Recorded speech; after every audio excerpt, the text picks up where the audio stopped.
Стоял погожий летний денек. В автобусе, изредка поглядывая в окно, ехал старик, который как-то странно держал руки у своей груди, отчего со стороны казалось, будто ему очень холодно. Пассажиры с недоумением поглядывали на дедулю, но от комментариев воздерживались, считая это его личным делом. Вдруг в салоне раздалось странное повизгивание, местами переходящее в скулёж.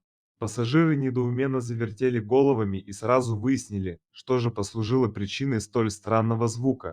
Как оказалось, за пазухой старик держал щенка Лайки, который все это время мирно спал. Но теперь, разбуженный тряской на ухабистой дороге, он проснулся и высунул мордочку наружу.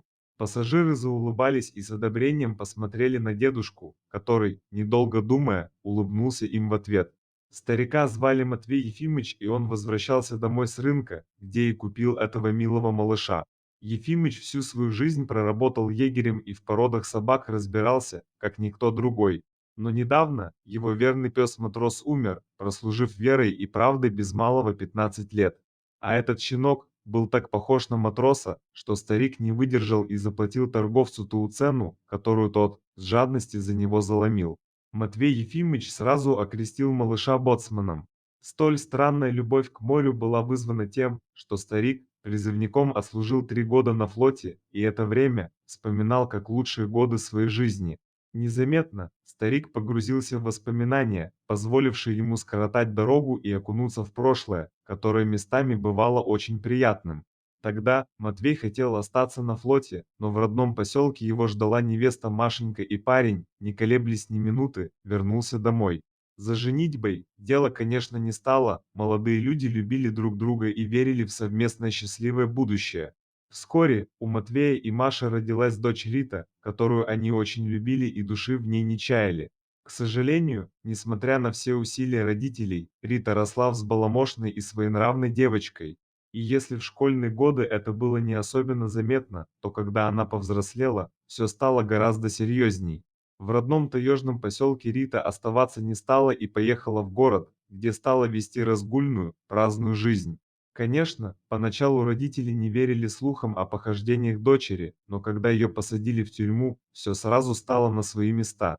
Мария очень переживала по этому поводу, все чаще держась за сердце, которое у нее было слабым с детства. Матвей, как мог, старался сберечь душевный покой супруги, но переживания и тоска по любимой дочери в конечном итоге сделали свое дело, отправив несчастную женщину в кардиологию, откуда она уже больше не вышла. Матвей очень тяжело пережил смерть супруги и, если бы не чувство ответственности за нерадивую дочь, непременно наложил на себя руки. Часто, особенно по вечерам, он сидел перед фотографией Марии и плакал, пытаясь хоть немного облегчить душевную боль. «Машенька, ты уж не серчай на меня, нужно мне еще немножко пожить и Рите нашей помочь, а уж в том, что свидимся с тобой, я даже не сомневаюсь». Молодой вдовец тогда не знал, что без жены ему суждено прожить еще много лет. А тем временем, дочь Рита, даже находясь в заключении, не переставала преподносить отцу сюрпризы. Как выяснилось, в тюрьме она родила дочь, отцом которой, судя по всему, был охранник исправительного учреждения.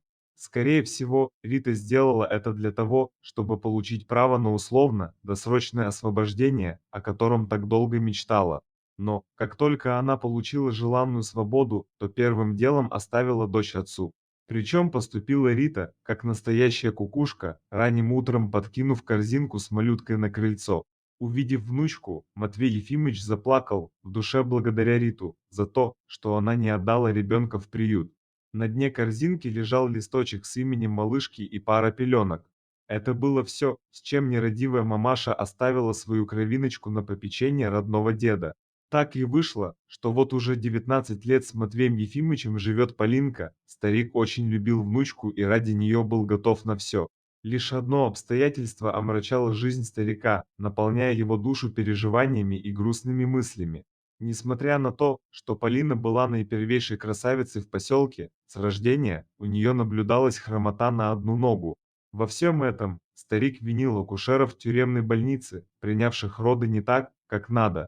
Господи, да как же это так? За что же Полинке все это? Ведь никому ничего плохого не сделала. Мало того, что в тюрьме родилась, так еще и хромой до конца своих дней жить обречена, грустно думал старик, наблюдая, как внучка собирается на почту, где она работала в отделе приема и отправки посылок. В отличие от своей непутевой матери, Полина старика любила и относилась к нему, как к единственному родному человеку на свете.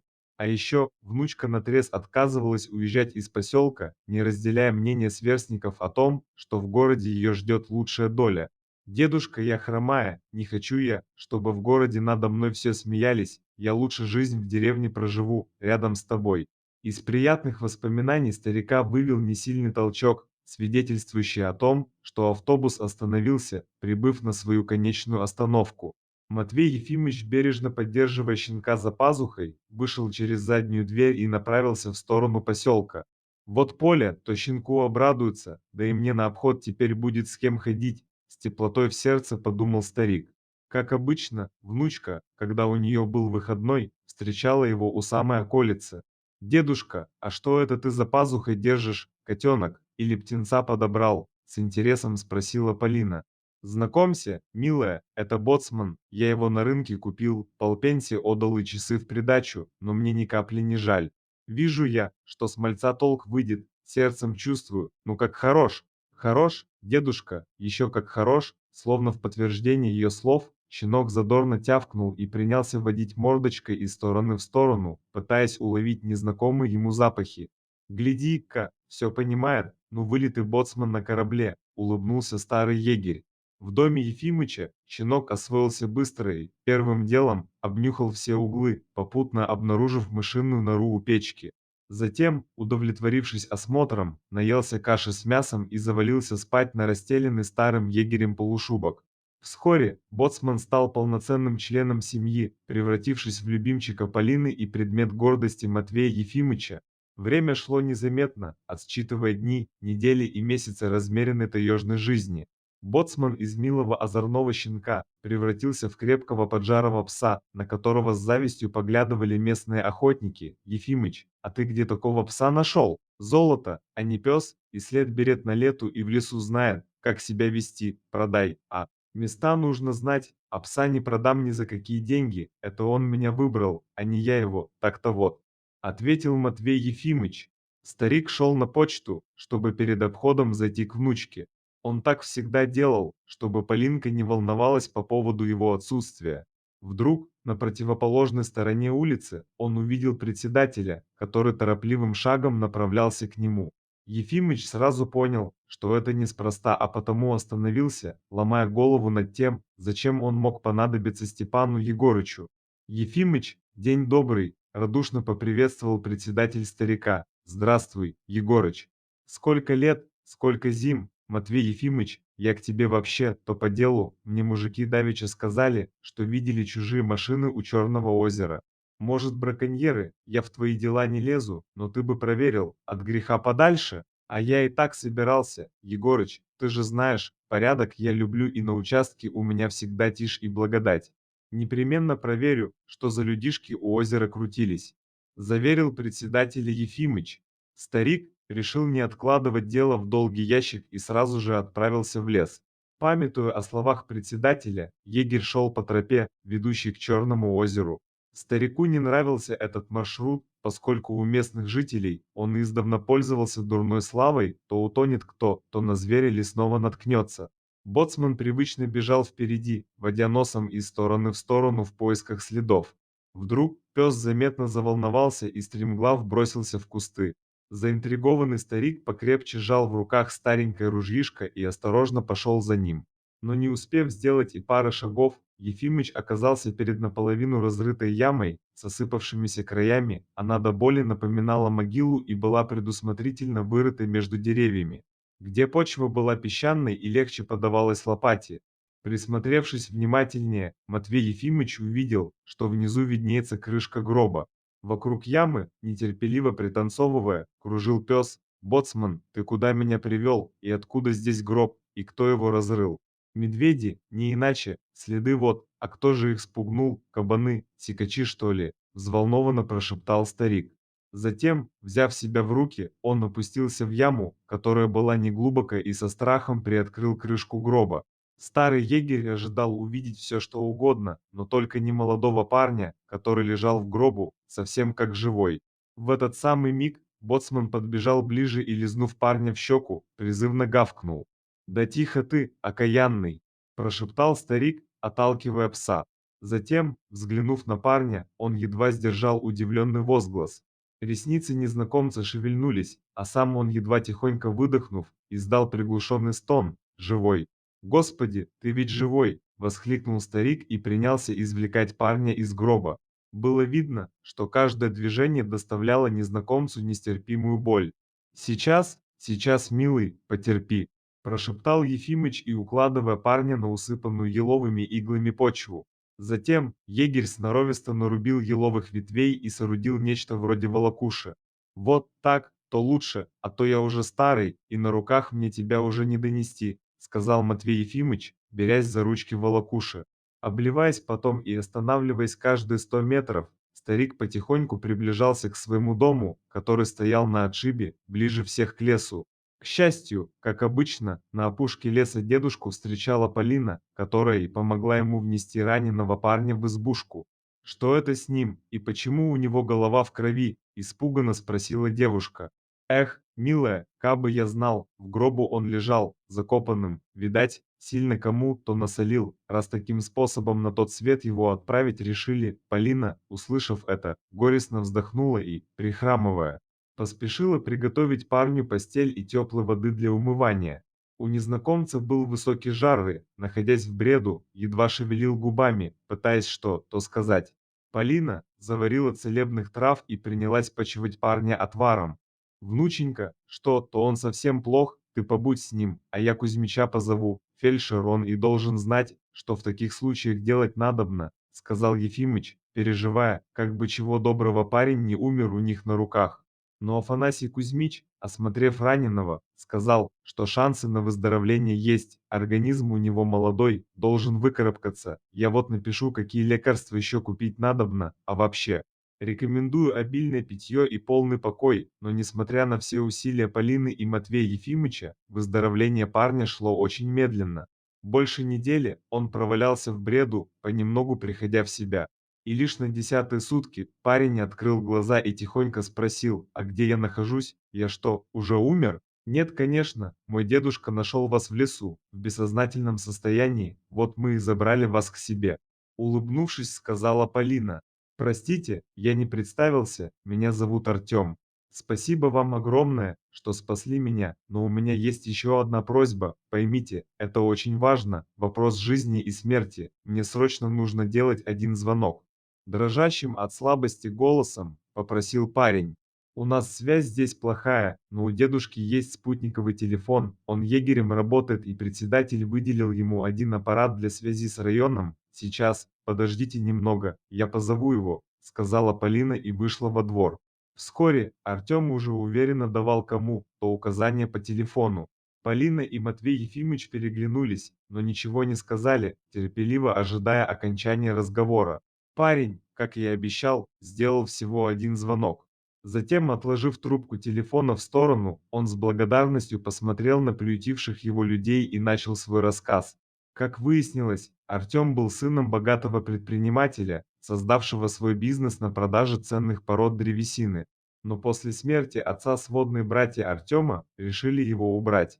Они были сыновьями второй жены отца и не являлись ему родными. Так вышло, что Артем оказался прямым наследником и, по праву, получил большую долю отцовских капиталов. Ушлые братцы обманом заманили Артема в лес, где избили его и, положив в гроб, закидали землей. Если бы не острый нюх боцмана, учуявшего запах крови, богатый наследник, скорее всего, умер бы, захороненным в лесной безымянной могиле. По телефону Артем вызвал начальника охраны отца, а тот, в свою очередь, связался с семейным адвокатом и прокурором. К удивлению Полины и Матвея Ефимыча, не прошло и часа, как они прилетели на вертолете.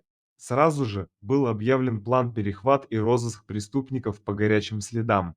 На все про все у правоохранителей ушло не больше суток, и вскоре начальник охраны уже рапортовал своему молодому боссу: «Артем Константинович, все готово и вы можете возвращаться домой. Там теперь безопасно, виновные уже задержаны и уже дают признательные показания». Спасибо, Дмитрий Васильевич, но я хочу остаться пока здесь. Мне нужно поблагодарить приютивших меня людей, да и вообще, хочу осмотреться, что к чему, ответил Артем. Несмотря на то, что Полина и дед Матвей решительно отказывались от какой-либо благодарности, молодой наследник сделал заказ на доставку стройматериалов, чтобы провести ремонт в доме старого егеря. Затем, по его настоятельной просьбе старику и его внучке привезли целую грузовую машину дров, которых им теперь хватит не на одну зиму. «Ой, спасибо вам, не стоит беспокоиться», – смущенно ответила Полина, но парень по этому поводу ничего не хотел слышать. «Ну перестаньте, если бы не вы, меня бы уже в живых не было», – резонно заметил Артем, который был бледен и еще чувствовал некоторую слабость. «Ну тогда давайте, я вас чаем напою, а то вам еще покой нужен. Я не против, только давайте на «ты», а то я себя совсем стариком чувствую», – улыбнулся Артем. В тот вечер молодые люди вместе с дедом Матвеем проболтали до самой ночи. Артем оказался очень хорошим человеком, без свойственной всем богачам надменности и чувства собственного превосходства. Все это время молодой наследник не сводил глаз с Полины, которая, судя по взгляду, очень ему понравилась. Артем, вместо запланированного одного дня, прожил в избушке старика целый месяц. Каждое утро он помогал Полине по дому и носил воду из реки, жалея ее больную ногу. Девушка же, словно в награду, показывала Артему самые красивые места в лесу и на озере, а также ходила с ним за грибами и ягодами. Парню, выросшему в городе, казалось, что он попал в сказку, в которой люди живут по своим таежным законам, которые местами даже лучше, чем городские. Боцман, который первым нашел полуживого наследника, сразу же подружился с ним и следовал за ним по пятам, словно привязанный. Артем, проводя много времени рядом с Полиной, стал испытывать к ней серьезные чувства, которые и были главной причиной того, что он не спешил покидать поселок. Старик Ефимыч видел, что между молодыми людьми зарождаются близкие отношения, в существование которых они и сами еще не верят. Все это время Артема крайне волновала хромота Полины. Девушка лишь отмахивалась, смущенно переводя разговор на другую тему. Но однажды парень с кем-то долго разговаривал по телефону, а затем вошел в комнату и радостно воскликнул: «Полиночка, я нашел клинику, где тебе смогут помочь, они берутся за старые травмы, связанные с нарушениями опорно-двигательного аппарата. Собирайся, машину я уже вызвал, а в аэропорту нас будет ждать частный самолет. Да как же я дедушку одного оставлю, а хозяйство?» – забеспокоилась Полина. «Внученька, ты на меня не смотри, это дело нужное, тебе еще жизнь жить», – ответил Матвей Ефимыч, который ради счастья Полины был готов на все. Как оказалось, Артем времени зря не терял и смог все организовать на высшем уровне. В клинике Полину осмотрели специалисты и с уверенностью взялись за операцию. Все это время Артем ожидал в приемном отделении, с трудом стараясь справляясь с волнением. Наконец, спустя несколько часов, вышел доктор и сказал, что операция прошла успешно, но о выписке говорить еще рано, поскольку впереди предстоят еще 2 недели реабилитации. Теперь каждый день для Полины начинался с букета цветов и визита Артема. Парень находился рядом, когда она делала свои первые робкие шаги в качестве лишенного хромоты человека. Тогда же, прогуливаясь с Полиной по парку, Артем сделал ей предложение руки и сердца.